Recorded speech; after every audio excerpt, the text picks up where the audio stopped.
వక్రతుండ మహాకాయ కోటి సూర్య సమప్రభా నిర్విఘ్నం కురు మే దేవ సర్వకార్యేషు సర్వదా.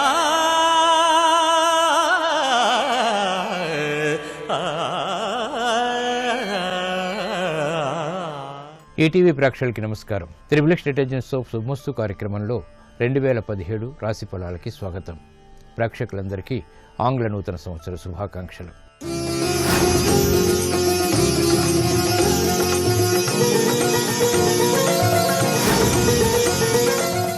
ఈ ఆంగ్ల నూతన సంవత్సరం 2017 ప్రతి రాశి వారికి ఎలా ఉంటుంది, అనుకూల ప్రతికూల గ్రహాలు ఏమిటి, ప్రతికూల గ్రహాల శాంతికి దోష నివృత్తికి ఎటువంటి ప్రక్రియలు చేపట్టాలి, ధనలక్ష్మి యొక్క అనుగ్రహం పొందాలంటే ఎటువంటి విధి విధానాలు పాటించాలి, ఈ 2017 సంవత్సరంలో ఉన్నటువంటి ముఖ్యమైనటువంటి విశేష అంశాలు ఏమిటో కూడా పరిశీలిద్దాం. అదృష్టం వరించడానికి ఎటువంటి ప్రక్రియలు చేపట్టాలి, ఏ రంగాల వారికి ఎటువంటి అభివృద్ధి గోచరిస్తుంది అనేటువంటి విషయాలను కూడా తెలుసుకుందాం. 2017 సంవత్సరం ధనుర్లగ్నంతో ప్రారంభమవుతోంది. ధనుర్లగ్నంలో బృహస్పతి యొక్క స్థితి, ఆ స్థానాధిపతి అయినటువంటి బుధుడికి చతుర్థ స్థితి, వీరిద్దరికీ ఉన్నటువంటి పరివర్తన, బుధుడితోటి రవి యుతి, ఇవన్నీ కూడా పాలకులకి శుభ పరిణామాలను కలిగిస్తాయి. విద్యాపరమైనటువంటి విషయాల్లో కూడా అనుకూల ప్రభావాలు కలిగిస్తాయి. దేశ ఆర్థిక పరిస్థితి మెరుగవుతుంది. సంకట పరిస్థితులు ఉన్నప్పటికీ కూడా మెరుగైనటువంటి అవకాశాలని ప్రజలు పొందగలుగుతారు. నూతన విధి విధానాలతో కూడినటువంటి కార్యక్రమాలు అన్ని రంగాల వారికి కూడా రాణిస్తాయి. ముఖ్యంగా సాఫ్ట్వేర్ రంగం వారికి ప్రతికూల పరిస్థితులు తగ్గుతాయి. ఆదాయాన్ని పెంపొందింప చేసుకునేటువంటి అవకాశాలు మెరుగవుతాయి. వివాహ వ్యవస్థలో విడాకులు పెరుగుతాయి. వ్యవహారాల్లో ఏర్పడేటువంటి ప్రతికూల పరిస్థితుల్ని సినీ రంగం వారు ఎదుర్కొనేటువంటి అవకాశాలు ఉంటాయి. ఆర్థిక విషయాల్లో విభేదాలు ప్రబలంగా తలెత్తుతాయి. నేవీ రంగం వారికి ప్రోత్సాహకాలం, ఆర్మీ రంగం వారికి విమర్శలు ఉన్నప్పటికీ అంతిమ విజయాలు సాధించగలుగుతారు. వ్యవసాయ రంగం వారికి ప్రగతి సాధించేటువంటి అవకాశాలు మెండుగా లభిస్తాయి. కార్యక్రమాల్ని వేగవంతంగా సాఫ్ట్వేర్ రంగం వారు పూర్తి చేయగలుగుతారు. సైన్స్ అండ్ టెక్నాలజీ రంగంలో ప్రగతి కొనసాగుతుంది. ఆర్థిక వ్యవస్థలో ఏర్పడినటువంటి ప్రతికూల పరిస్థితుల్ని ఎదుర్కొనేటువంటి శక్తి సామర్థ్యాలు పాలకులు కలిగి ఉంటారు. సమర్థవంతమైనటువంటి పాలకుల ద్వారా దేశ పురోభివృద్ధి పెరుగుతుంది. లగ్న బృహస్పతి సందర్భంగా విశేష ప్రజ్ఞ, కలంకితం లేనటువంటి నాయకులకి పెరుగుతుంది. విదేశీయుల ద్వారా ఏర్పడేటువంటివన్నీ కూడా శక్తిహీనమవుతాయి. స్థిరాస్తి రంగానికి నిలకడ పెరుగుతుంది. దేశ స్థూల జాతీయోత్పత్తి పెరుగుతుంది.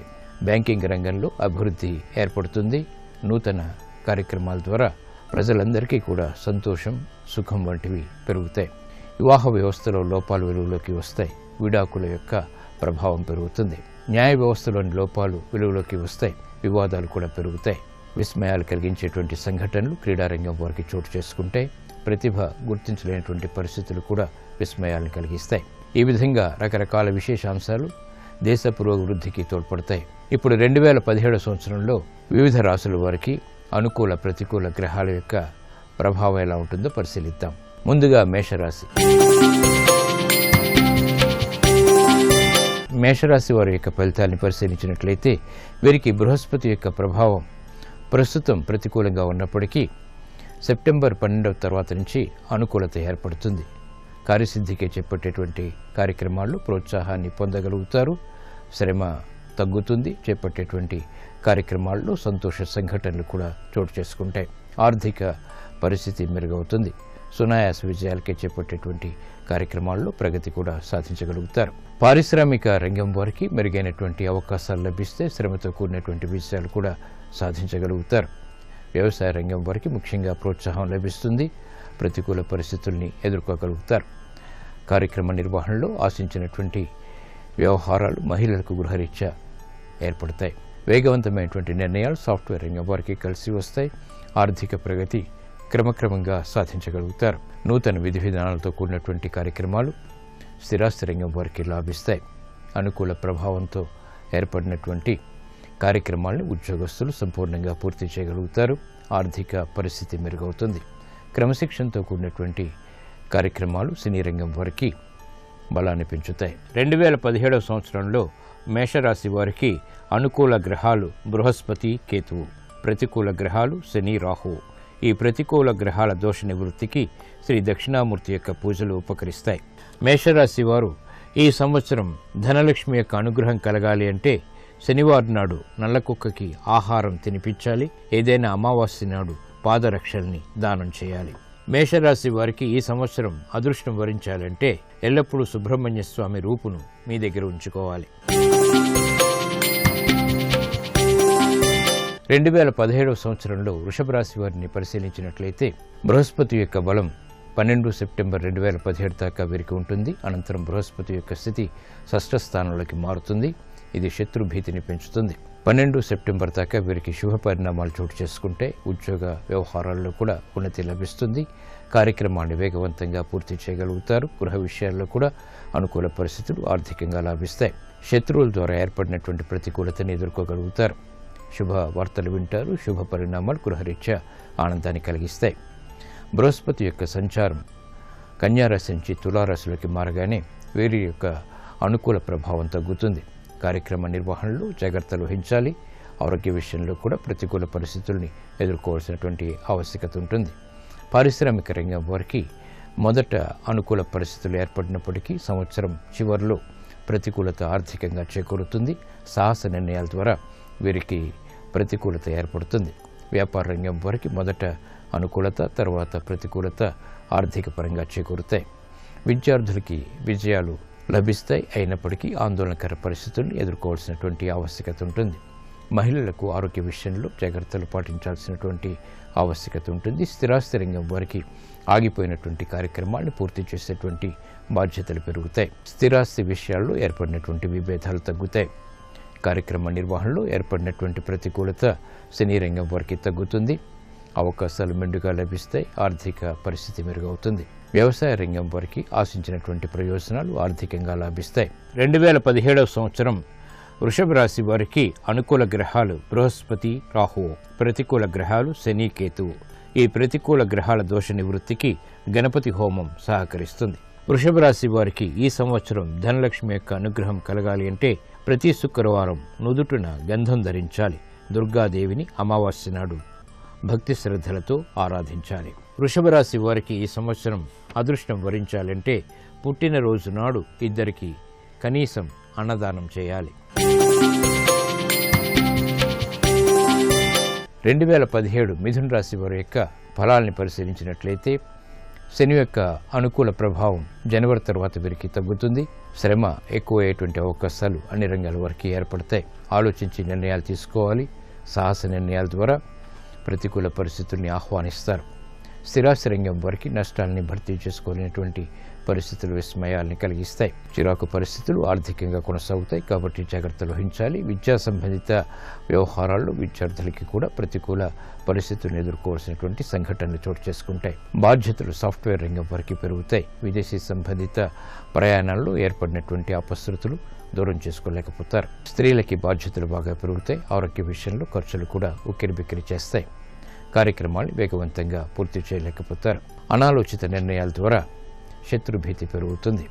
వేగవంతమైనటువంటి నిర్ణయాల ద్వారా సాఫ్ట్వేర్ రంగం వారికి ఆర్థిక నష్టాలని చవి చూడాల్సినటువంటి ఆవశ్యకత ఉంటుంది. 2017 సంవత్సరం మిథున రాశి వారికి అనుకూల గ్రహాలు బృహస్పతి, శని, రాహువు.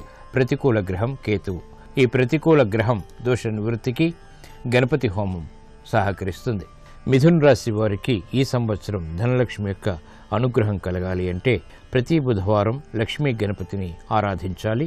ప్రతి పౌర్ణమికి రావి చెట్టుకు 11 ప్రదక్షిణాలు భక్తి శ్రద్ధలతో చేయాలి. మిథున రాశి వారికి ఈ సంవత్సరం అదృష్టం వరించాలంటే చీమలకు బియ్యపు నూకలు, పంచదార కలిపి ఆహారంగా వేయాలి. 2017 సంవత్సరం కర్కాటక రాశి వారి యొక్క ఫలితాన్ని పరిశీలించినట్లయితే ఇంతవరకు వేధిస్తున్నటువంటి సమస్యలు వీరికి జనవరి తర్వాత నుంచి ఉపశమనాన్ని కలిగిస్తాయి. శని యొక్క అనుకూల ప్రభావం వీరికి బలాన్ని పెంచుతుంది. ఆగిపోయినటువంటి కార్యక్రమాల్ని పూర్తి చేయగలుగుతారు. గృహ సంబంధిత కార్యక్రమాల్లో విభేదాలు తగ్గుతాయి. అన్ని రంగాల వారికి కూడా ప్రోత్సాహం లభిస్తుంది. అవమానకర సంఘటనలు ఉన్నప్పటికీ ఆర్థికంగా మెరుగైనటువంటి పరిస్థితులను చవిచూస్తారు. పిల్లల విషయంలో ఏర్పడినటువంటి విభేదాలు కూడా తగ్గుతాయి. సమస్యలకు పరిష్కారాలు పొందగలుగుతారు. ఉద్యోగ సంబంధిత కార్యక్రమాల్లో ఉన్నతి లభిస్తుంది. ప్రయత్నాలు ఫలిస్తాయి. చేపట్టేటువంటి కార్యక్రమాల్లో మహిళలకు కూడా స్వతంత్ర ప్రతిపత్తి కలిగి ఉంటారు. గతంలో ఏర్పడినటువంటి అవమానకర సంఘటనల్ని ఇప్పుడు అనుకూలంగా మలుచుకోగలుగుతారు. కార్యక్రమాలను వేగవంతంగా స్థిరాస్తి వారు కూడా ప్రారంభించగలుగుతారు. నష్టాల్ని భర్తీ చేసుకునేటువంటి కార్యక్రమాలు కలిసి వస్తాయి. శత్రుభీతి తగ్గుతుంది. శత్రువులు మిత్రులవుతారు. పారిశ్రామిక రంగం వారికి ఆర్థిక సహాయ సహకారాలు లభిస్తాయి. మెరుగైనటువంటి అవకాశాలను పొందగలుగుతారు. క్రీడా రంగం వారికి ప్రతిభ గుర్తింపబడుతుంది. గతంలో జరిగినటువంటి అవమానాలు ఇప్పుడు అనుకూలంగా మారతాయి. చేపట్టేటువంటి కార్యక్రమాల్లో వ్యాపార రంగం వారికి కూడా ప్రతికూలత తగ్గుతుంది. ఆర్థిక నష్టాల్ని భర్తీ చేసుకోగలుగుతారు. అభివృద్ధి కార్యక్రమాలు గృహరీత్యా మహిళలకు ప్రోత్సాహాన్ని పెంచుతాయి. నూతన కార్యక్రమాలు విద్యార్థులకి ఆనందాన్ని పెంచుతాయి. విద్యలో శ్రద్ధ పెరుగుతుంది. అవిలీలగా విజయాలు సాధించేటువంటి ప్రక్రియలు క్రీడారంగం వారికి ఉపకరిస్తాయి. 2017 సంవత్సరంలో కర్కాటక రాశి వారికి అనుకూల గ్రహం శని, ప్రతికూల గ్రహాలు బృహస్పతి, రాహువు, కేతువు. ఈ ప్రతికూల గ్రహాల దోష నివృత్తికి శ్రీ మహాలక్ష్మీదేవి యొక్క పూజలు ఉపకరిస్తాయి. కర్కాటక రాశి వారికి ఈ సంవత్సరం ధనలక్ష్మి యొక్క అనుగ్రహం కలగాలి అంటే వీలైనన్ని సార్లు గోమాతకు ఆకుకూరలు తినిపించాలి. పెసరపప్పును పక్షులకు దానాగా వేయాలి. కర్కాటక రాశి వారికి ఈ సంవత్సరం అదృష్టం వరించాలంటే ప్రతి శనివారం నవగ్రహ స్తోత్రాన్ని పఠించాలి. నవగ్రహ ప్రదక్షిణ చేయాలి. 2017 సంవత్సరంలో సింహరాశి వారి యొక్క ఫలితాలను పరిశీలించినట్లయితే వీరికి బృహస్పతి యొక్క బలం సెప్టెంబర్ దాకా ఉంది. ఈ బలంతో వీరు అనేక విషయాలు సాధించగలుగుతారు. ఆర్థిక వ్యవహారాల్లో ముఖ్యంగా వేగవంతమైనటువంటి కార్యక్రమ నిర్వహణ కొనసాగించగలుగుతారు. మిత్రుల ద్వారా లబ్ధి చేకూరుతుంది. విదేశీ సంబంధిత లావాదేవీలు కూడా కలిసి వస్తాయి. ఆర్థిక పరిస్థితి మెరుగవుతుంది. గృహ విషయాల్లో సంతోష వార్తలు వింటారు. శ్రమ తగ్గుతుంది. కార్యక్రమాలను వేగవంతంగా పూర్తి చేయగలుగుతారు. ఆత్మవిశ్వాసం కూడా పెరుగుతుంది. 2017 సెప్టెంబర్ తర్వాత నుంచి వీరికి గురువు బలం తగ్గుతుంది. తద్వారా చేపట్టేటువంటి కార్యక్రమాల్లో అవకాశాలను వెంటనే పొందలేకపోతారు. నిస్పృహ వంటివి ఏర్పడతాయి. ఓర్పు సహనం వంటి ప్రక్రియల ద్వారా మాత్రమే వీరు విజయాలు సాధించగలుగుతారు. గృహ విషయాల్లో జాగ్రత్తలు కూడా పాటించాల్సినటువంటి ఆవశ్యకత ఆ సమయంలో వీరికి తప్పనిసరి. చేసినటువంటి కార్యక్రమాలు మంచివి అయినప్పటికీ వాటిలో పొరపాట్లను ఎత్తి చూపేటువంటి ప్రక్రియల ద్వారా విస్మయాలు, వేదనలు ఏర్పడతాయి. ఆశించినటువంటి కార్యక్రమాలు పారిశ్రామిక రంగం వారికి మొదట రాణించినప్పటికీ తర్వాత ప్రతికూలంగా మారేటువంటి అవకాశాలు ఉంది. కాబట్టి శుద్ధమైనటువంటి ప్రణాళికల ద్వారా మాత్రమే విజయాలు వీరికి సాధ్యపడతాయి. వ్యాపార రంగం వారికి కూడా ఆర్థిక వ్యవస్థ మెరుగుపడింది అనేటువంటి ఆనందంతో పొరపాట్లు చేసేటువంటి అవకాశాలు కూడా ఏర్పడతాయి. కాబట్టి జాగ్రత్తలు వహించాలి. విద్యార్థులకి కఠిన పరీక్షలు ఉన్నప్పటికీ అంతిమంగా విజయాలు సాధించగలుగుతారు. 2017 సంవత్సరంలో సింహరాశి వారికి అనుకూల గ్రహాలు బృహస్పతి, కేతువు. ప్రతికూల గ్రహాలు శని, రాహువు. ఈ ప్రతికూల గ్రహాల దోష నివృత్తికి దుర్గా పూజ ఉపకరిస్తుంది. సింహరాశి వారికి ఈ సంవత్సరం ధనలక్ష్మి యొక్క అనుగ్రహం కలగాలంటే ప్రతి శుక్రవారం లక్ష్మీదేవిని గులాబీలతో పూజించాలి. ప్రతి నెల శుద్ధ చవితి నాడు పుట్టలో ఆవు పాలు పోయాలి. సింహరాశి వారికి ఈ సంవత్సరం అదృష్టం వరించాలంటే ప్రతి గురువారం తులసి మొక్క దగ్గర ఆవు నేతితో దీపారాధన చేయాలి. 2017 సంవత్సరం కన్యారాశి వారి యొక్క ఫలితాలను పరిశీలించినట్లయితే వీరికి సెప్టెంబర్ తర్వాత గురుబలం లభిస్తుంది. వేగవంతమైనటువంటి నిర్ణయాలు తీసుకోగలుగుతారు. ఆర్థిక పరిస్థితిలో మెరుగైనటువంటి మార్పులు చోటు చేసుకుంటే వేధిస్తున్నటువంటి సమస్యలకు పరిష్కారాలు లభిస్తాయి. కుటుంబ పరిస్థితి మెరుగవుతుంది. విదేశీ సంబంధిత వ్యవహారాల్లో కూడా లాభాలను గడించేటువంటి యుక్తులు ఉపకరిస్తాయి. వేగవంతమైనటువంటి నిర్ణయాలు తీసుకోగలుగుతారు. విదేశీ సంబంధిత లావాదేవీలు బాగా కలిసి వస్తాయి. నూతన విధానాలు గృహరీత్యా కూడా లాభిస్తాయి. చేపట్టేటువంటి కార్యక్రమాలలో ప్రోత్సాహం ఉంటుంది. ఆర్థిక పరిస్థితిని మెరుగుపరచాలనేటువంటి తపన ప్రారంభమవుతుంది. అనుకూల పరిస్థితులు పారిశ్రామిక రంగం వారికి ఈ సంవత్సరం అంతా కూడా లాభిస్తాయి. ప్రతికూల పరిస్థితులను ధైర్యంతో వ్యాపార రంగం వారు కూడా ఎదుర్కోగలుగుతారు. ప్రగతి సాధించగలుగుతారు. గతంలో ఆగిపోయినటువంటి కార్యక్రమాలను పూర్తి చేయగలుగుతారు. చేపట్టేటువంటి కార్యక్రమాలు స్థిరాస్తి రంగం వారికి స్థిరమైనటువంటి నిర్ణయాల ద్వారా విజయాలను కలిగిస్తాయి. ఆశాజనకమైనటువంటి వాతావరణం సినీ రంగం వరకు కొనసాగుతుంది. వేగవంతమైనటువంటి నిర్ణయాలు తీసుకోగలుగుతారు. సాహస నిర్ణయాల ద్వారా కూడా వీరికి ఉపయోగకరమైనటువంటి ఫలితాలు లభిస్తాయి. 2017 సంవత్సరంలో కన్యారాశి వారికి అనుకూల గ్రహాలు బృహస్పతి, శని, రాహు, కేతువు అన్ని గ్రహాలు కూడా వీరికి అనుకూలంగా ఉన్నాయి. ఇంకా జీవితంలో అభివృద్ధిని సాధించడానికి ఈశ్వరాభిషేకం బాగా ఉపకరిస్తుంది. కన్యారాశి వారికి ఈ సంవత్సరం ధనలక్ష్మి యొక్క అనుగ్రహం కలగాలి అంటే ప్రతి ఏకాదశికి మర్రి చెట్టు మొదట్లో పాలు చక్కెర పోయాలి. అరటి చెట్టు దగ్గర గురువారం నాడు దీపారాధన చేయాలి. కన్యారాశి వారికి ఈ సంవత్సరం అదృష్టం వరించాలి అంటే ఇంటి సింహద్వారానికి పైన ఓంకారం, స్వస్తిక్ చిహ్నం లాంటివి అమర్చాలి.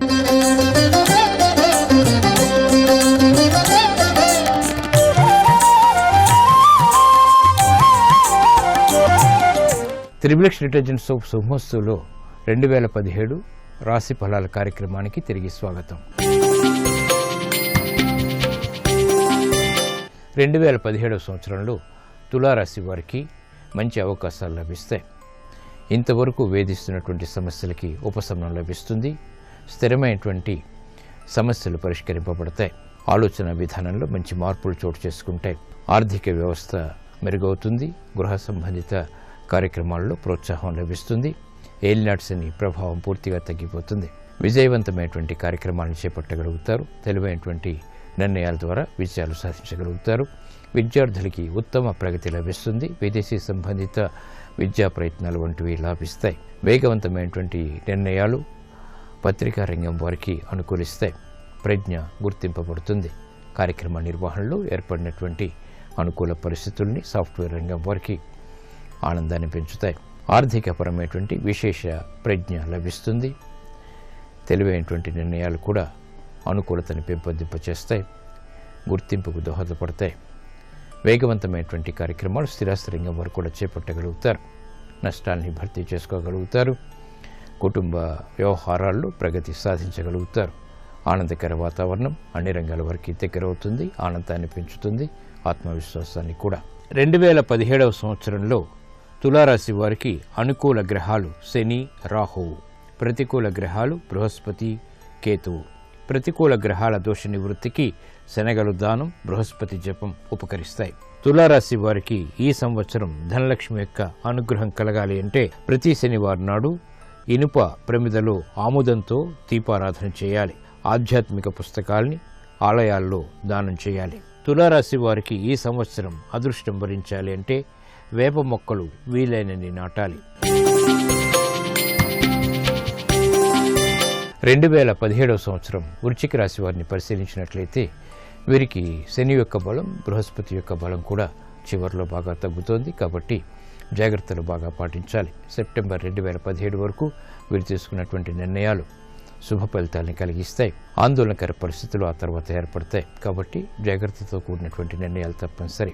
వేగవంతమైనటువంటి నిర్ణయాలు పనికిరావు. సమస్యలు ఏర్పడినప్పుడు ఆందోళనకర నిర్ణయాల ద్వారా వాటిని పెంపొందింప చేసుకునేటువంటి అవకాశాలు ఉంటాయి. కాబట్టి జాగ్రత్తలు వహించాలి. శారీరక శ్రమ అధికంగా ఉంటుంది. ఆర్థిక ఖర్చులు కూడా ఉక్కిరి బిక్కిరి చేస్తాయి. సంబంధ బాంధవ్యాల విషయంలో లోపాలు వెలుగులోకి వస్తాయి. మిత్రులు కూడా శత్రువులు అవుతారు. చేపట్టేటువంటి కార్యక్రమాల్లో స్థిరాస్తి రంగం వారికి వేదనలు పెరుగుతాయి. ఆర్థిక విధానాలను అమలు చేయలేకపోతారు. మనోవ్యాధితో కూడినటువంటి కార్యక్రమాలు సినీ రంగం వారికి ప్రతికూలతను పెంచుతాయి. ఆటంకాలని కూడా. సాఫ్ట్వేర్ రంగం వారికి ప్రతిభ గుర్తింపబడినప్పటికీ ఆశించినటువంటి ప్రయోజనాలు కానీ ఆదాయం కానీ వెంటనే పొందలేకపోతారు. 2017 సంవత్సరంలో వృశ్చిక రాశి వారికి అనుకూల గ్రహాలు బృహస్పతి, కేతువు. ప్రతికూల గ్రహాలు శని, రాహువు. ప్రతికూల గ్రహాల దోష నివృత్తికి ఏకాదశపూర్వక రుద్రాభిషేకం ఉపకరిస్తుంది. వృశ్చిక రాశి వారికి ఈ సంవత్సరం ధనలక్ష్మి యొక్క అనుగ్రహం కలగాలి అంటే ప్రతి శుక్రవారం లక్ష్మీదేవిని రూపాయి నాణాలతో అష్టోత్తర సహితంగా పూజించాలి. ప్రతి పౌర్ణమి నాడు లక్ష్మీదేవికి క్షీరాన్నాన్ని నివేదన చేయాలి.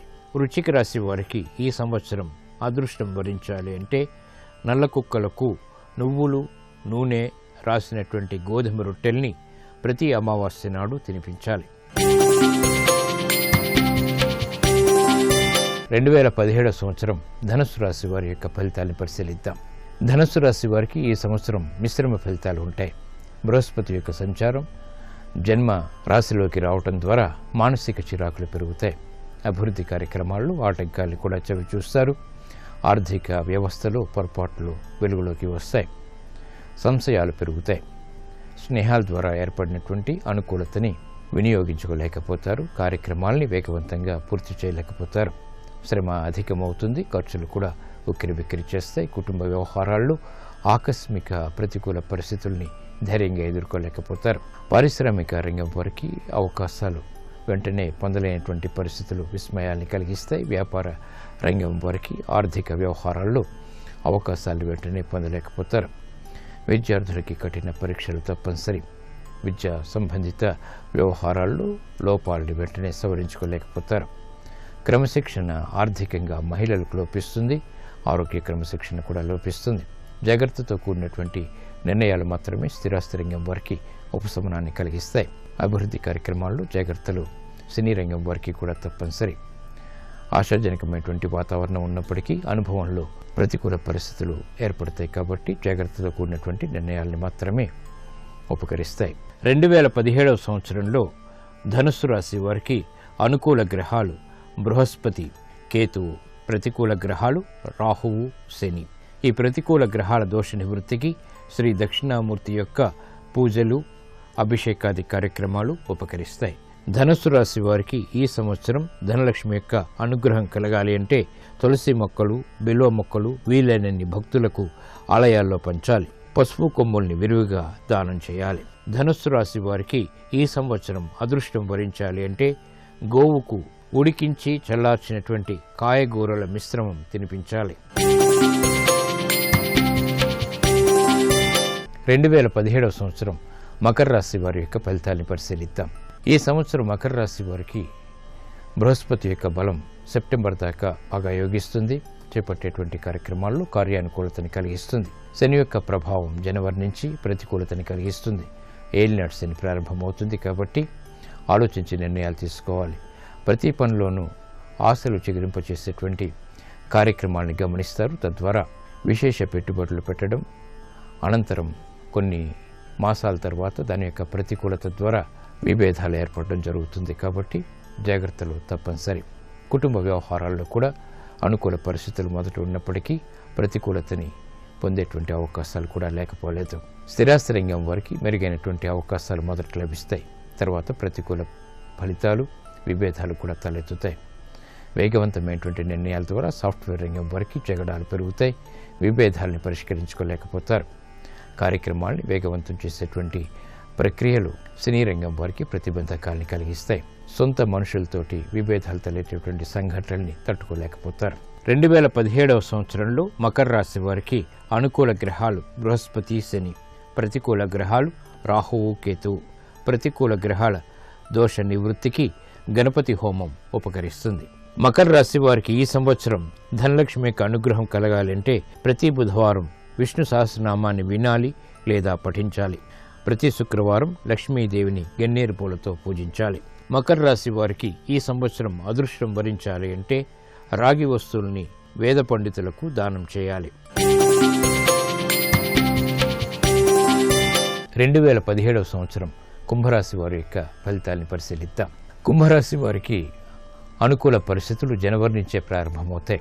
లాభస్థితిలో శని యొక్క సంచారం వీరికి బాగా ఉపయోగపడుతుంది. అష్టమ బృహస్పతి యొక్క ప్రభావం సెప్టెంబర్ దాకా ఉన్నప్పటికీ కూడా వీరికి శుభ ఫలితాలను చూసేటువంటి అవకాశాలు లభిస్తాయి. స్థిరాస్తి విషయాల్లో అనుకూలత ఏర్పడుతుంది. కొనుగోళ్లు వంటివి లాభిస్తాయి. విలువైనటువంటి వస్తువుల్ని వీరు దక్కించుకోగలుగుతారు. గతంలో కన్నా మెరుగైనటువంటి పరిస్థితులు కుటుంబ పరంగా కూడా ఆనందాన్ని పెంచుతాయి. శుభ పరిణామాలు చోటు చేసుకుంటే ఆనందకర వాతావరణం గృహరీత్యా బలాన్ని పెంచుతుంది. కార్యక్రమాలను వేగవంతంగా ఉద్యోగస్తులు కూడా పూర్తి చేయగలుగుతారు. కార్మిక రంగం వారికి అనుకూలత ఏర్పడుతుంది. సాఫ్ట్వేర్ రంగం వారికి ప్రగతి కొనసాగుతుంది. ఆదాయం పెరుగుతుంది. స్థిరాస్తి విషయాలు చేజిక్కించుకోగలుగుతారు. వేధిస్తున్నటువంటి సమస్యలు పరిష్కరింపబడతాయి. ఆగిపోయినటువంటి కార్యక్రమాలు పూర్తి చేయగలుగుతారు. శత్రుభీతి పోతుంది. శత్రువులు మిత్రులవుతారు. కార్యక్రమాలను వేగవంతంగా పూర్తి చేసేటువంటి ప్రక్రియలు ఉపకరిస్తాయి. తెలివైన నిర్ణయాలు తద్వారా విజయాలు చేతికి అందుతాయి. రాజకీయ రంగం వారికి అవకాశాలు మెండుగా లభిస్తాయి. పదవులు లభిస్తాయి. అధికారం లభిస్తుంది. కార్యక్రమాన్ని వేగవంతంగా పూర్తి చేయగలుగుతారు. అధికారంతో కూడినటువంటి కార్యక్రమాలు కలిసి వస్తాయి. వేగవంతమైనటువంటి నిర్ణయాలు సినీ రంగం వారికి కలిసి వస్తాయి. 2017 సంవత్సరంలో కుంభరాశి వారికి అతి అనుకూల గ్రహాలు బృహస్పతి, శని. ప్రతికూల గ్రహాలు రాహువు, కేతువు. ఈ ప్రతికూల గ్రహాల రాహుకేతువుల యొక్క దోష నివృత్తికి ఏకాదశపూర్వక రుద్రాభిషేకం ఉపకరిస్తుంది. కుంభరాశి వారికి ఈ సంవత్సరం ధనలక్ష్మి యొక్క అనుగ్రహం కలగాలి అంటే ప్రతి శుక్రవారం ఆవు పాలతో లక్ష్మీనారాయణులకి అభిషేకం చేయాలి. ప్రతి సోమవారం శివాలయ సందర్శన చేయాలి. కుంభరాశి వారికి ఈ సంవత్సరం అదృష్టం వరించాలి అంటే నెలకోసారైనా కనీసం ఆలయాల్ని శుభ్రం చేయాలి. 2017 సంవత్సరం మీనరాశి వారి యొక్క ఫలితాన్ని పరిశీలిద్దాం. ఈ సంవత్సరం మీనరాశి వారిని పరిశీలించినట్లయితే గురు ప్రభావం ద్వారా అనుకూలత 2017 సెప్టెంబర్ దాకా వీరికి చాలా బాగుంటుంది. చేపట్టేటువంటి కార్యక్రమాల్లో సఖ్యత పెరుగుతుంది, ప్రజ్ఞ గుర్తింపబడుతుంది. విదేశీ సంబంధిత వ్యవహారాలు కూడా కలిసి వస్తే దూర ప్రయాణాల ద్వారా కూడా ప్రయోజనాలు సాధించగలుగుతారు. అభివృద్ధి అన్ని రంగాల వరకు గోచరిస్తుంది. ఆదాయం పెరుగుతుంది. సఖ్యతతో అందరితో కూడా మెలగగలుగుతారు. వ్యవహారాల్లో కోర్టు సంబంధిత కార్యక్రమాల్లో విజయాలు కూడా సాధించగలుగుతారు. సెప్టెంబర్ 2017 తర్వాత వీరికి గురు సంచారం అష్టమ స్థితిలోకి వస్తుంది. ఇది ప్రతికూలతని కలిగిస్తుంది, అవమానాన్ని పెంచుతుంది. గతంలో మెచ్చుకున్నటువంటి వారే ఇప్పుడు విమర్శలు గుప్పించేటువంటి అవకాశాలను కల్పిస్తుంది. కాబట్టి జాగ్రత్తలు వహించాలి. ప్రతి పనిలోనూ ఆచితూచి వ్యవహరించడం ద్వారా ఈ సమయంలో వీరికి ఓర్పు, సహనం వంటి ప్రక్రియల ద్వారా విజయాలు సాధించగలుగుతారు.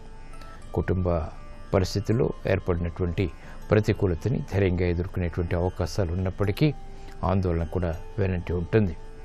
వేగవంతమైనటువంటి నిర్ణయాల ద్వారా వీరికి సంవత్సరం చివరిలో వేదనలు ఏర్పడేటువంటి సంఘటనలు ఉంటాయి. కాబట్టి జాగ్రత్తలు పాటించాలి. స్థిరాస్తి రంగం వారికి మొదట బాగా అనుకూలిస్తుంది. తర్వాత ఈ అనుకూలత ప్రతికూలంగా మారుతుంది. 2017 సంవత్సరంలో మీనరాశి వారికి అనుకూల గ్రహాలు బృహస్పతి, కేతువు. ప్రతికూల గ్రహాలు శని, రాహువు. ప్రతికూల గ్రహాల దోష నివృత్తికి మినుములు దానం, అలాగే ఏకాదశపూర్వక రుద్రాభిషేకం, శని జపం ఉపకరిస్తాయి. మీనరాశి వారికి ఈ సంవత్సరం ధనలక్ష్మి యొక్క అనుగ్రహం కలగాలి అంటే ప్రతి మంగళవారం హనుమాన్ చాలీసా పఠనం చేయాలి. ప్రతి శుక్రవారం పేదలకు కనీసం 5 రూపాయలైనా దానం చేయాలి. మీనరాశి వారికి ఈ సంవత్సరం అదృష్టం వరించాలంటే ప్రతి షష్ఠి తిథి నాడు నువ్వులు, బెల్లం కలిపినటువంటి చిమ్మిలిని పుట్టలో సమర్పించాలి.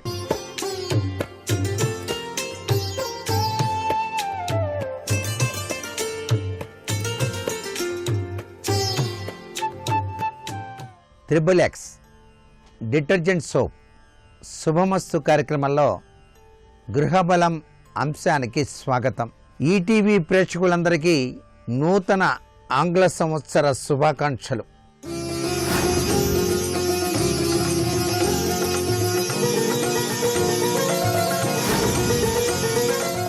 ఈరోజు చాలా సుదినం.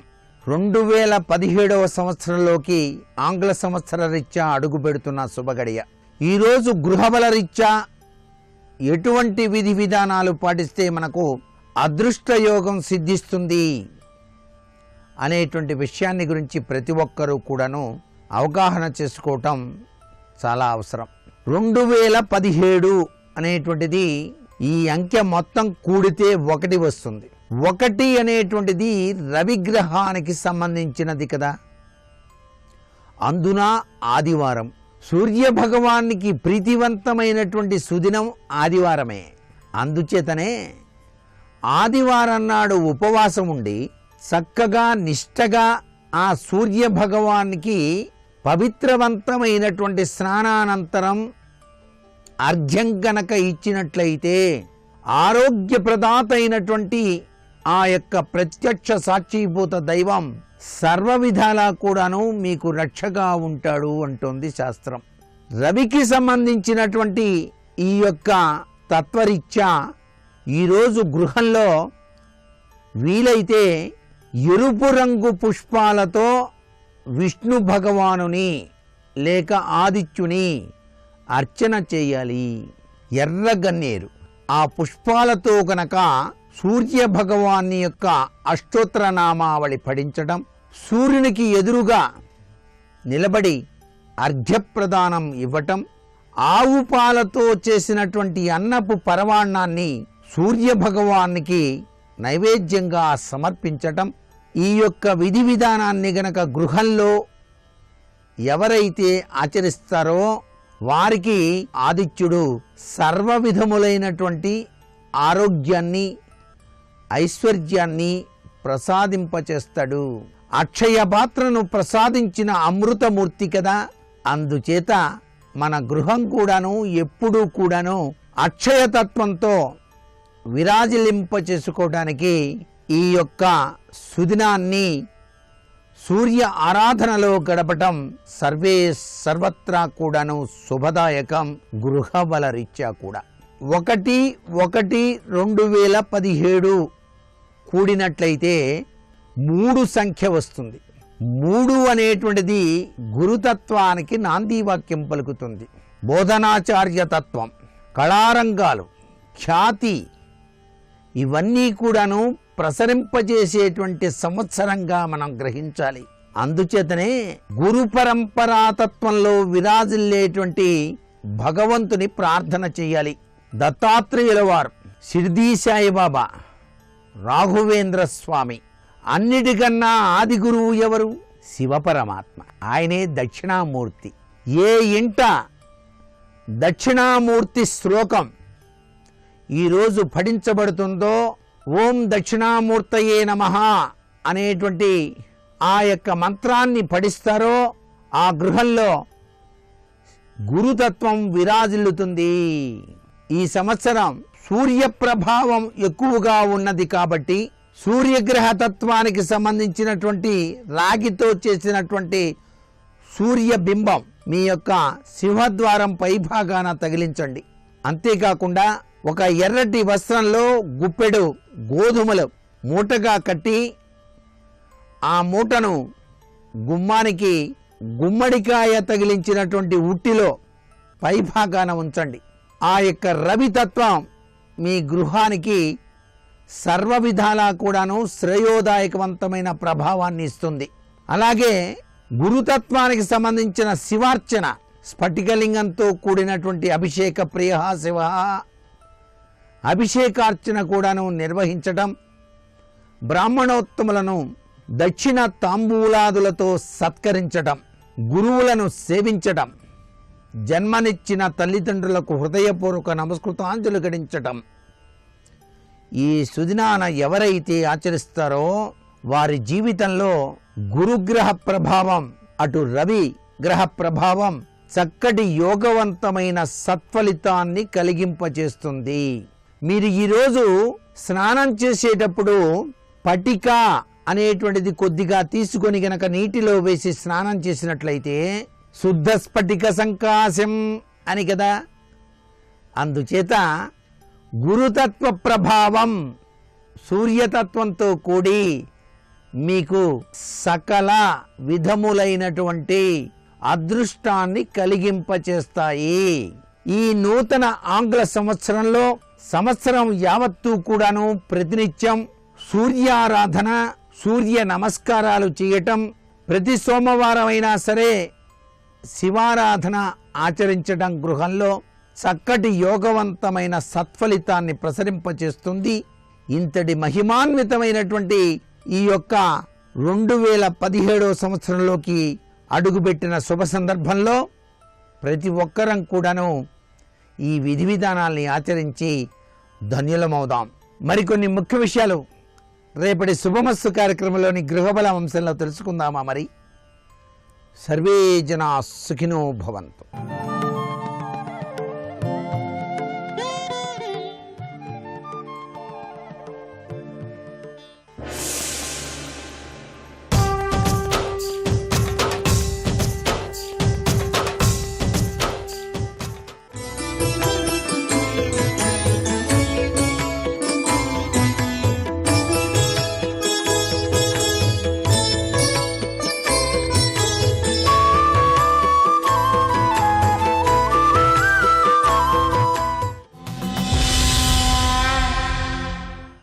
బ్రహ్మాస్త్రాన్ని ప్రయోగించినప్పుడు శిష్యుడు తత్తుల్యమైన అస్త్రాన్నే ప్రయోగించాలి. బ్రహ్మాస్త్రానికి విరుగుడు బ్రహ్మాస్త్రమే. అందుకే భీష్ముడు కూడా బ్రహ్మాస్త్రాన్ని ప్రయోగించాడు. రెండు బ్రహ్మాస్త్రములు కలుసుకుంటే సృష్టి అంతా సంక్షోభమైపోతుంది. దానికి సైన్యంతో సంబంధం ఏముందండి? ఇద్దరు యోధులు, ఇద్దరు మహాపురుషులు యుద్ధం చేస్తున్నారు. రెండు బ్రహ్మాస్త్రములు ఢీకొని ఆ యుద్ధం అంత తీవ్రంగా జరుగుతోంది. ఇక గురువు బ్రహ్మాస్త్ర ప్రయోగం వరకు వచ్చేశారు.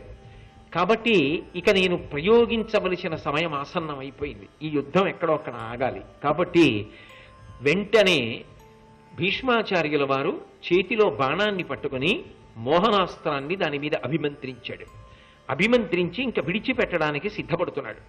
చేతనాచేతనములు అన్నీ కూడా ఆక్రందించేయటం ఒక్కసారి. అది ప్రకృతికి ఉన్నటువంటి గొప్పతనం. అమ్మవారి యొక్క మొట్టమొదటి పేరేమిటి? ప్రకృతిం వికృతిం విద్యాం సర్వభూత హితప్రదాం అని కదా. ఆవిడ ప్రకృతి స్వరూపిణి. చేతనాచేతనములు అంటే చైతన్యము కలిగినవి, చైతన్యము లేనివి కూడా ఆక్రందించేయట, ఒక్కసారి గొల్లును గోలబెట్టేయట. ఎందుకని?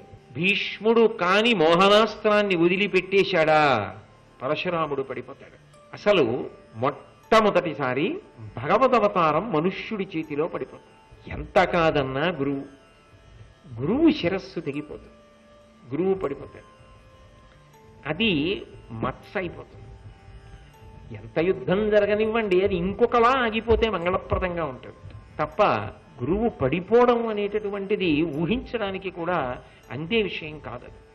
అందుకే చేతనాచేతనములన్నీ ఆక్రందించాయి. ఈ దేనికి? పరశురాముడు పడిపోతాడేమో అన్నదానికన్నా భీష్ముడు ప్రయోగించేస్తాడేమో అని. ఇంత ధర్మాత్ముడే, ఇంత సకల శాస్త్ర విశారదుడే వదిలిపెట్టేస్తే మోహనాస్త్రాన్ని ఎంత పెద్ద ఇబ్బంది వచ్చేస్తుంది. కాబట్టి ఎలా ఆక్రందించే గాని ఎవరొచ్చి చెప్తారు? నారదుడు పరిగెత్తుకొచ్చాడు. నారదుడు వస్తే దెబ్బలాట్లు పెడతాడంటారు, తెలిసి తెలియని మాటలు. నారదుడు ఎక్కడైనా జ్ఞానాన్ని ఆవిష్కరించడానికి వస్తాడు. నారదుడు మహానుభావుడు. అటువంటి నారదుడు గబగబా పరిగెత్తుకొచ్చి భీష్మాచార్యుల వారితో అన్నాడు, వద్దు, ఇది కర్కశత్వము. గురువు యుద్ధం చేస్తూ ఉండుండవచ్చు కాక, నిన్ను అధర్మమును పాటించమని అని ఉండవచ్చు కాక, నువ్వు మాత్రం మోహనాస్త్ర ప్రయోగం చేసి గురువుని పడగొట్టడానికి వీల్లేదు.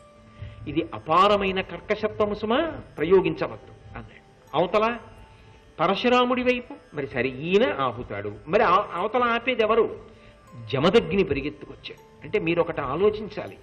పునర్జన్మ సిద్ధాంతం అనేటటువంటిది, పుణ్యాత్ములు దివ్యమైనటువంటి స్థానములు అలంకరిస్తారు అనేటటువంటిది, పితృస్థానములలోకి వెళ్ళిన వారు మనం చేసేటటువంటి పనులను గమనిస్తారు అనేటటువంటిది పరమ సత్యము అని రూఢమవుతోందా లేదా? రూఢమవుతోంది అనడానికి ఇవే సాక్ష్యాలు. భారతం చెప్పడం కాదు. భారతం చెప్పిన వాడివి పితృదేవతా స్థానాలు ఉంటాయని నమ్మితే భారతం చెప్పిన దానికి సార్థక్యం. భారతం చెప్పి పితృదేవతలు ఉంటారా అంటే అది కాదు. ఉంటాయనడానికి ఇది ప్రబల నిదర్శనం.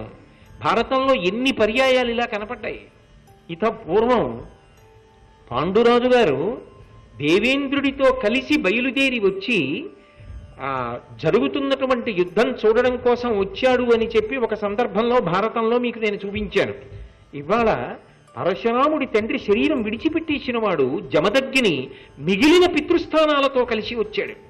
వచ్చి పరశురాముడితో మాట్లాడుతున్నాడు. అంటే శరీరాలు విడిచిపెట్టినా వాళ్ళు ఉన్నత లోకములు చేరుతారు సాధనా బలంతో. ఆ పుణ్యప్రదమైనటువంటి జీవితాలు గడిపిన వాళ్ళు ఎవరుంటారో వాళ్ళు ఆ స్థానములను చేరి వంశగౌరవం నశించిపోకుండా తన వంశంలో ఉన్న వాళ్ళు సత్ప్రవర్తనతో ఉండాలని కోరుకుంటూ ఉంటారు అనడానికి ఇంతకన్నా ప్రబల సాక్ష్యం ఏమి ఉంటుంది?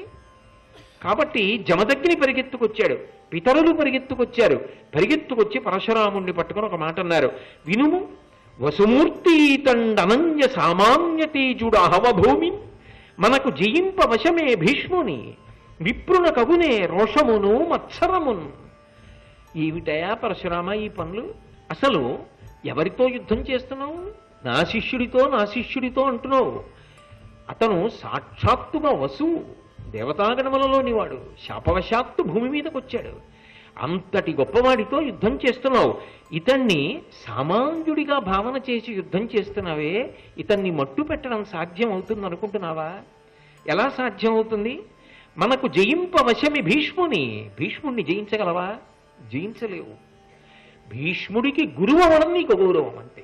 కానీ గురువు అయ్యావు కాబట్టి, నీకు శిష్యుడు కాబట్టి నువ్వు గెలవగలను అనుకోవడం పొరపాటు. గెలవలేవు. ఇటువంటి వాడు నీకు శిష్యుడని నువ్వు సంతోషించాలి. ఎందుకని వసువు దేవతాగణంలోని వాడు నీకు శిష్యరికం చేశాడు. నరుడిగా వచ్చాడు కాబట్టి శిష్యరికం చేసి పొందాలి కాబట్టి. గురువు లేని విద్య గుడ్డి విద్య కాబట్టి పొందాడు. అంత మాత్రం చేత నువ్వు నియంత్రించలేవు, నువ్వు ఓడించలేవు. ఎందుకు ఓడించలేవంటే ఆయన సహజ ప్రతిభ అటువంటిది. అందుకు మోహనాస్త్రం స్ఫురించింది. అటువంటి శిష్యుడికి గురువునయ్యానని ఆనందించు. ధర్మం కోసం నిలబడుతున్నాడు. ఇన్ని ఉన్నా గురువే చెప్పినా ధర్మం కోసం నిలబడుతున్నానన్నాడు. అదే పరశురాముడైతే వచ్చి కాళ్ళ మీద పడి అంబ ఏడిచిందని మాట ఇచ్చేశాడు. నిజానికి ఎవరు గొప్ప? భీష్ముడే గొప్ప. అటువంటి వాడికి గురువునయ్యానని సంతోషించి ఆపే యుద్ధం. అంతేగాని ఎందుకు భీష్ముడితో ఇంకా యుద్ధం కొనసాగిస్తావు? ఇంకొక మాట చెప్పనా? నా బాణములతో వాణ్ణి పడగొట్టేస్తానని చెప్పి నువ్వు అంబ దగ్గర ప్రతిజ్ఞ చేశావు. నువ్వు చెయ్యలేవు, నీకు సాధ్యం కాదు. ఇది నీకు తండ్రి స్థానంలో ఉండి చెప్పట్లా, ఆ శరీరం వదిలిపెట్టా. ఇవాళ పితృదేవతా స్థానంలో ఉండి చెప్తున్నా. వసువులు పితృదేవతా స్థానాలతో సంబంధం ఉన్నవాడు. అసలు నువ్వు కాదు, ఎవరూ చంపలేరు భీష్ముడిని. భీష్ముణ్ణి చంపాలంటే మళ్ళీ ఇంకో అవతారం వస్తుంది. అదే అవతారం రావాలి. నారాయణుడి పక్కన ఉన్న నరుడు అర్జునుడుగా అవతారంగా వస్తాడు. ఇంకొక అవతారం వస్తే తప్ప భీష్ముడు పడడం. కాబట్టి సమరముడుగు నారాయణ సకుడు నరుడు సవ్యసాచిన నింకొక జన్మముంది ఇతని వధించు కాని తక్కితర జనములకు నసాధ్యుండు భీష్ముడు అలంబులోన. నారాయణ సకుడైనటువంటి నరుడు మళ్ళీ ఇంకొక అవతారం ఎత్తి అర్జునుడుగా వస్తాడు. వచ్చినప్పుడు ఆ అర్జునుడు యుద్ధభూమిలో ఈయన్ని పడగొట్టాలంతే తప్ప అన్యులకు ఎవ్వరికీ సాధ్యం కాదు. ఇంకో అవతారం రావాలి. పరశురామ అవతారంగా వచ్చి భీష్ముడికి గురువు అయ్యావు, అంతవరకు చాలు. అది నీ అదృష్టం, ఆ కీర్తి. అంతేకాని నేను చెప్పండి ఆయన దగ్గర ఎక్కడుంది నేను పడగొట్టేస్తానని మాత్రం ముందుకు వెళ్ళకు. అది మంచి పద్ధతి కాదు. కాబట్టి నా మాట విను. గంగమ్మ పరిగెత్తుకొచ్చి మా మాట విను, ఇక్కడతోనైనా ఈ యుద్ధాన్ని ఆప్ చేయండి, ఇది మంచి పద్ధతి కాదు, ఆయన్ని సంహరించడం సాధ్యం కాదు, ధర్మం కోసం నిలబడినవాడు, ఇక ఇక్కడితో యుద్ధాన్ని పూర్తి చేసి వత్సా ఈ యుద్ధం ఎంతసేపు కొనసాగుతుందిరా, ధర్మం కోసం నిలబడ్డావు, ఆయుష్మాన్ భవ అని వదిలిపెట్టి మంగళప్రదంగా పూర్తవుతుంది.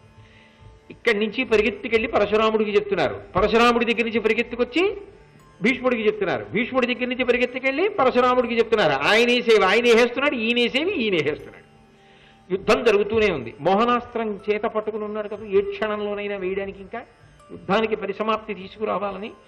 అప్పుడు ఏ వసువులు మోహనాస్త్రం స్ఫురణకు రావడానికి కారకులో ఆ వసువులే పరిగెత్తుకొచ్చి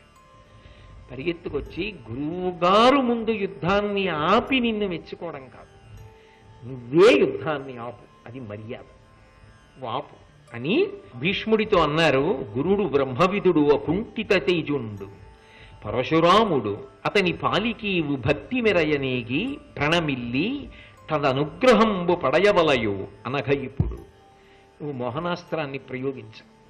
నువ్వు మోహనాస్త్రాన్ని సంధించబోతున్నావన్న విషయం తెలుసుకోలేని అమాయకుడు పరశురాముడు కాడు, తనకి మోహనాస్త్రం తెలియదన్న విషయం తెలియనివాడు కూడా కాడు. కాబట్టి ఇప్పటికే గురువుకు అర్థమైంది, ఇప్పుడు నువ్వు కానీ ప్రయోగిస్తే తాను పడిపోయినట్టే, కాబట్టి నువ్వే గెలిచినట్టని గురువుకి తెలుసు. కానీ ఆ మాట గురువు గారు అనాలా, ఆ మాట గురువు అనవలసిన అవసరం లేకుండా నువ్వు వెళ్ళి నమస్కారం చేసి నేల మీద పడాలా. మర్యాద అని ఒక మాట ఉంది కదా, ఎంత నువ్వే గెలిచినా గురువుగారు గెలిచినట్లే భావన చేయాలి, అప్పుడే నువ్వు ఉత్తమ శిష్యుడివి. కాబట్టి గురుడు బ్రహ్మవిదుడు, ఆయన బ్రహ్మమును ఎరిగినవాడు, మహానుభావుడు. అసలు ఆ భావన లేకపోతే గురువు ఎందుకు అవుతాడండి? గురువు తన ప్రజ్ఞ వల్ల అవడు, శిష్యుడి యొక్క భావన ప్రకర్ష వలన, ఆ భావనలో ఉన్న గొప్పతనం వల్ల గురువు అవుతాడు. లేకపోతే ఆయన ఎంత గొప్పవాడైనా శిష్యుడి దృష్టిలో పనికిమాలినవాడైతే ఇంకా ఆయన ఎలా గురువు అవుతాడు? ఆయన నిజంగా సత్తా కలిగిన వాడు కాకపోయినా శిష్యుడు మా గురువు గారు గొప్పవాడన్నాడు, గురువు గొప్పవాడై భగవంతుడు గురువై ఆశీర్వదించి కాపాడతాడు. కాబట్టి నువ్వు వెళ్ళి నమస్కారం చేయి. ఆయన ఆపి ఒరే నాయన నువ్వే గెలిచేసినట్టురా అనడం కాదు, నువ్వు ముందెళ్ళు. ఎంత ధర్మం అండి! ఏ మోహనాస్త్రం స్ఫురింపచేశారో వాళ్లే ప్రయోగించవద్దు, కానీ నువ్వు ముందు రథం దిగి వెళ్ళి నమస్కారం చేయి అని. గురుడు బ్రహ్మవిదుడు, అకుంఠిత తేజుండు. ఆయన తేజస్సు అసామాన్యం, మహానుభావుడు. తప్ప గురువు గురించి తక్కువ ఒక్కమిట్టి ఆలోచించకూడదు. నాకు మోహనాస్త్రం ఉంది కాబట్టి నేను గొప్పవాడిని ఆలోచన చేయకు. అతని పాలికీవు భక్తి మెరయనేగి ప్రణమిల్లి, నువ్వు ఎంతో భక్తితో, అంటే నీ కోదండం నీ బాణాలు అన్ని రథంలో పెట్టి కిందకి దిగిపో, దగ్గరికి వెళ్ళు, ఆయనకి వంగి నమస్కారం చెయ్యి. ఏరా యుద్ధం ఆపేశావు, ఓడిపోయావా అంటాడా? అనడు. అంత అమాయకుడా, అంత బోకరించేవాడా? అపార ప్రజ్ఞాశాలి. నీ దగ్గర మోహనాస్త్రం ఉంది, తన దగ్గర లేదని తెలుసు. నువ్వు ప్రయోగించకపోయినా నువ్వు గెలిచావని తెలుసు. ఆ మాట ఆయన అనాలి, నువ్వు అనకూడదు, ప్రయోగించకూడదు.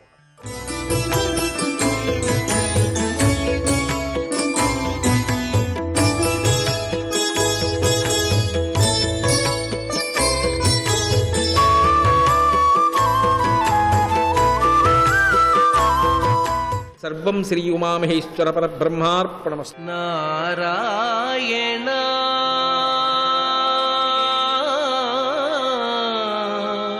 నారాయణ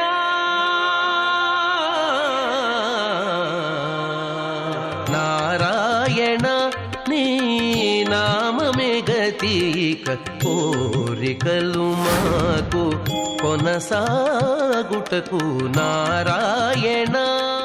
నీళాతుంగస్తనగిరితటీ సుప్తముద్బోధ్య కృష్ణం పారార్థ్యం స్వం శృతిశతశిరసిద్ధమధ్యాపయంతి స్వోచ్ఛిష్టాయాం సృజనిగళితం యా బలాత్కృత్య భుంక్తే గోదా తస్యై నమ ఇదమిదం భూయ ఏవాస్తు భూయః. ప్రియ భగవద్బంధువులారా, ఈరోజు మన ధనుర్మాస వ్రతంలో 17వ రోజు. ఈనాడు మనకి నూతన సంవత్సరం ఆరంభమైనటువంటి ఒక శుభదినం. ఒక కాలమానం ప్రకారం నూతన సంవత్సరం ఆరంభమవుతోంది. మనం ఏర్పరచుకున్నది కాల విశేషం. ఒక్కొక్కరు తమ తమకి అందినటువంటి అనుభవించినటువంటి రీతుల్లో ఆ నూతనత్వాన్ని భావిస్తూ ఉంటారు. అలా నూతన సంవత్సరం ఈవేళ ఆరంభమవుతూ మన ధనుర్మాసం మనని ఈనాటి 17వ రోజులోకి తీసుకువెడుతోంది. శారీరకంగా మనకి జన్మలు ఎప్పటి నుంచో లభిస్తూనే ఉన్నాయి. ఏ జన్మలో ఉత్తమ గురువు లభిస్తాడో ఆ జన్మే నిజమైనటువంటి జన్మ అంటూ ఆచార్యవాన్ పురుషో వేద. ఏ జన్మలో వీడుండగా ఉపదేష్ట, ఉత్తముడు, ఆచరణశీలుడు అయినటువంటి వైదికుడైనటువంటి ఆచార్యుడు లభిస్తాడో అప్పుడు మాత్రమే వీడు తన జీవితాన్ని సార్థకం చేసుకోగలిగిన వాడు అవుతాడు అని అంటుందన్నమాట. ఆ ఆచార్యుడు మనకి చేసే ఉపకారం ఏమిటి అనంటే, ఆ ఆచార్యుడు మనకు ఒక మంత్రాన్ని ఉపదేశం చేస్తాడు. ఏమిటి మంత్రం అంటే, మననము చేసేవాణ్ణి తరింపచేసేది. మంతారం త్రాయతే.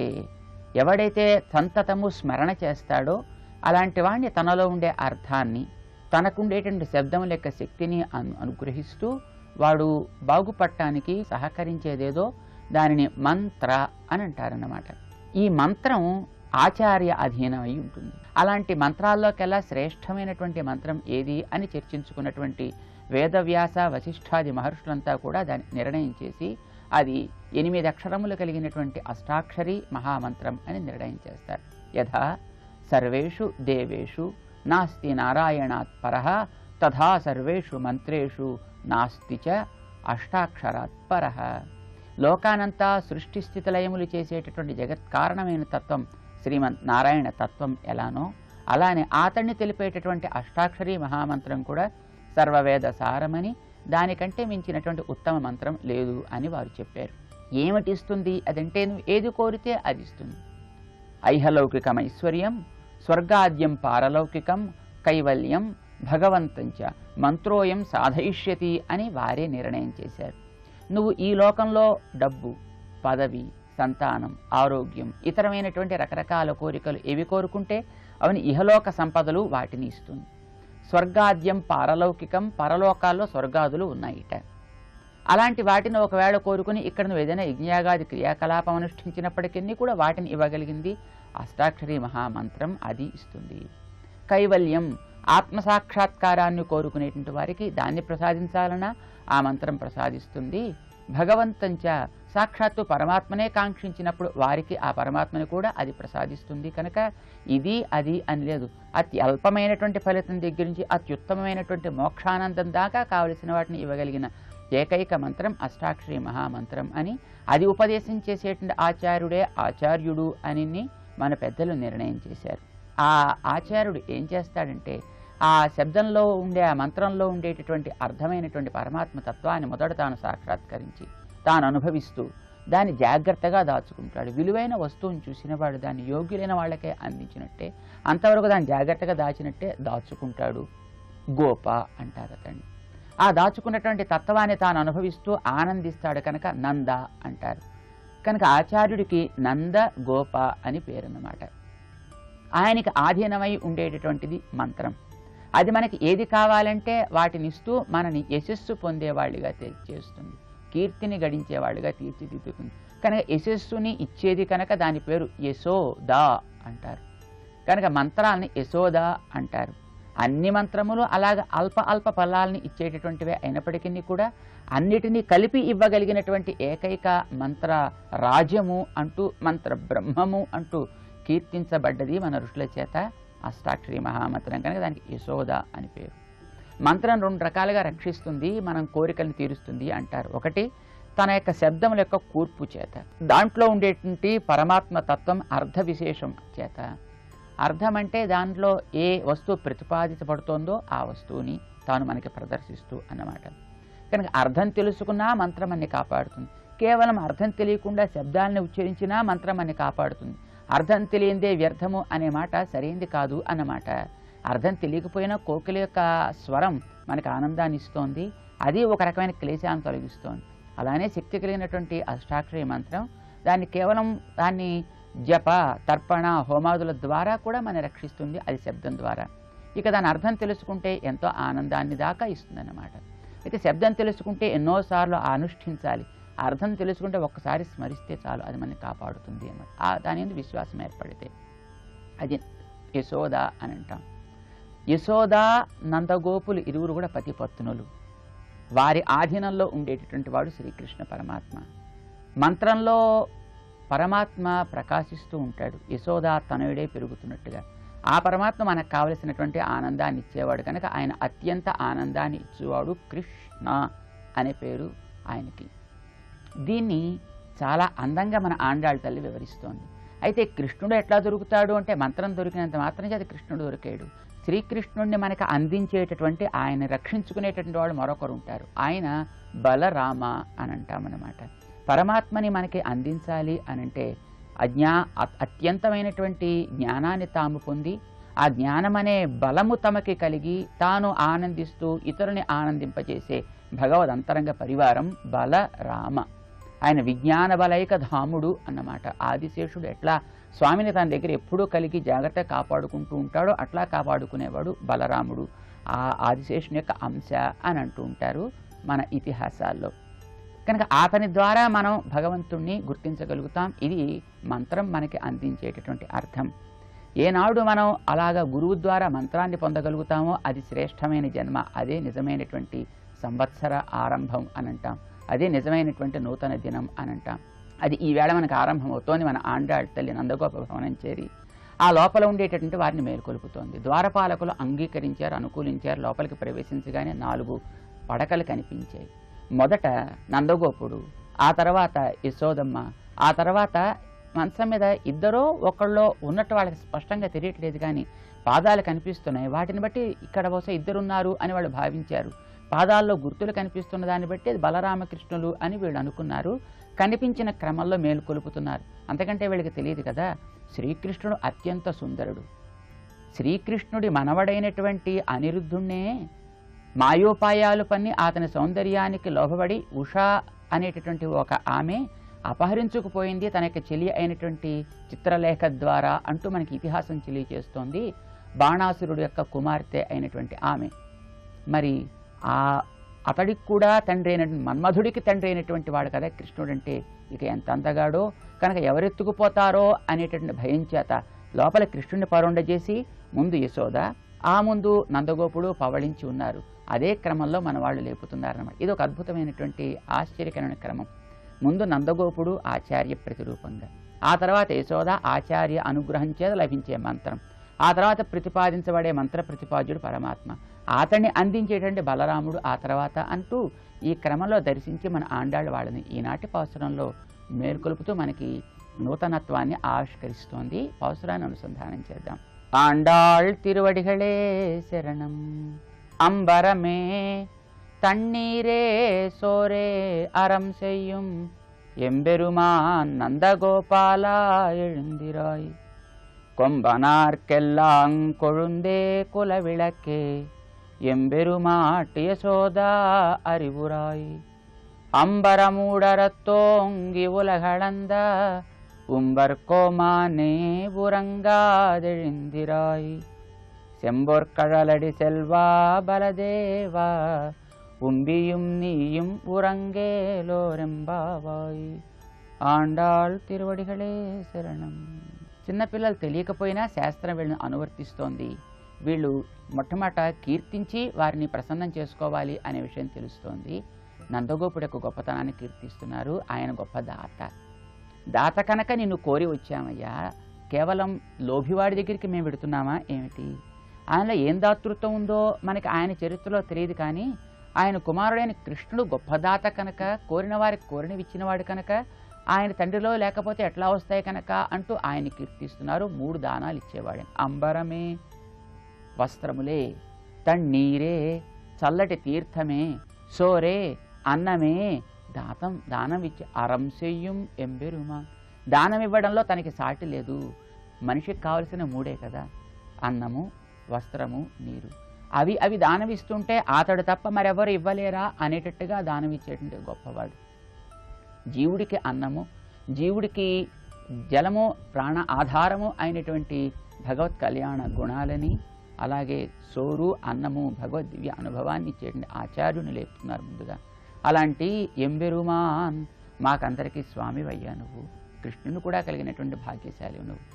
ఎంబెరుమాన్ నందగోపాల, నందగోపుడా ఎవిందురాయి లేవయ్యా, మమ్మల్ని అనుగ్రహించు, ప్రసన్నుడు కావాలి ప్రార్థన చేశారు. ఆయన బహుశా మేల్కొని ఉంటాడు, అంగీకారం తెలిపి ఉంటాడు. ప్రక్కన చూస్తే యశోదమ్మ కనిపించింది, ఆమెను మేల్కొలుపుతున్నారు. కొంబనార్కెల్లాం కొழுందే కులవిళక్కే ఎంబెరుమాట్టి. కొంబు నీటి ప్రబ్బలేని ఒక చిన్న లేత మొక్క, అది ప్రవహించే నీటికి అనుకూలంగా వంగుతుంది, తర్వాత మళ్ళీ లేస్తూ ఉంటుంది. అలాగా ఎవరైతే కోరుతారో వారికి అనుకూలంగా ప్రవర్తించి కోరినవి అనుగ్రహిస్తూ ఉండేటటువంటి ఒక అందమైనటువంటి స్వరూప స్వభావాలు కలిగినటువంటి కొంబనార్క్ ఎల్లాం కొழுందు, అలాంటి స్త్రీ జాతికి అంతటికి కూడా ఉత్తమ అయినటువంటి హే మా స్వామిని యశోదమ్మ తెలివి తెచ్చుకో అన్నారు. స్త్రీ ఎట్లాగైతే పతికి స్వాధీనమై ఉంటుందో మంత్రం ఆచార్యుడికి అధీనమై ఉంటుంది కనుక అలాంటి మంత్రములన్నిటినీ కూడా ఈ స్త్రీ జాతితో పోలుస్తారు మనవారు. అలాంటి వాటికందరికీ ఉత్తమ అయినటువంటిది యశోద అష్టాక్షరి మహామంత్రం, దాన్ని ప్రార్థన చేస్తున్నారు. అలాంటి వారు కొഴുందు చిగురు లాంటిది. చెట్టుకి దెబ్బ తగిలితే మొట్టమొదటి చిగురు వాడినట్టుగా ఎవరికి ఎక్కడ ఏ ఆపద వాటిల్నా మొదట వాడేది నీ ముఖం కనుక మాకుండేటువంటి లోటు తొలగించుకోవడానికి మీరు తెలివి తెచ్చుకుంటే చాలును అంటూ ప్రార్థన చేస్తున్నారు. మాకు కావలసింది మాకేదో కావాలి అని కాదు, మీకుండే లోటు తొలగించడానికి మేము వచ్చాం. మీరంతా కూడా ఇచ్చిన వాళ్ళకి వాళ్ళు స్వీకరిస్తే ఆనందిస్తే చూసి పొంగిపోయే స్వభావం మీది కనుక మాకు కావలసింది మాకు అనుగ్రహించాలి. లోకంలో వారికి అన్నము, నీరు, వస్త్రములు ఒక్కొక్కరికి వేరువేరు అవసరాలు, కానీ అన్నిటినీ మాకొక్కటే, మాకు శ్రీకృష్ణుని ఒక్కటి అనుగ్రహిస్తే అన్నీ అనుగ్రహించినట్టే, దాన్ని అనుగ్రహించాలి అంటూ ప్రార్థించవచ్చాం. లోకంలో స్త్రీలకి దానమిచ్చేవారు ఎవరు ఉండరు, అది కూడా ఒక లోటే. ఆ లోటు మీకు తీర్చడానికి మేము వచ్చాం కనుక అమ్మా యశోదమ్మా తెలివి తెచ్చుకో అంటూ మన వాళ్ళు ప్రార్థన చేశారు. ఎంబెరుమాట్టి యశోద అరివురాయి, ఆ ఆమె కూడా అంగీకరించి ఉంటుంది. ఇక పక్కన చూస్తే కృష్ణుడు కనిపిస్తున్నాడు. పాదాన్ని బట్టి గుర్తించారు, పాదాల్లో ఉండే చిహ్నాన్ని బట్టి. అంబరం ఊడరుత్తు ఓంగి ఉలగడంద ఆకాశపు అవకాశమంతా ఒరుసుకునేట్టుగా తన పాదాన్ని చాపినటువంటి త్రివిక్రమ స్వరూపంలో స్వామి చేసిన కృత్యాన్ని స్మరిస్తున్నారు. ఆకాశం అంటే శూన్యము.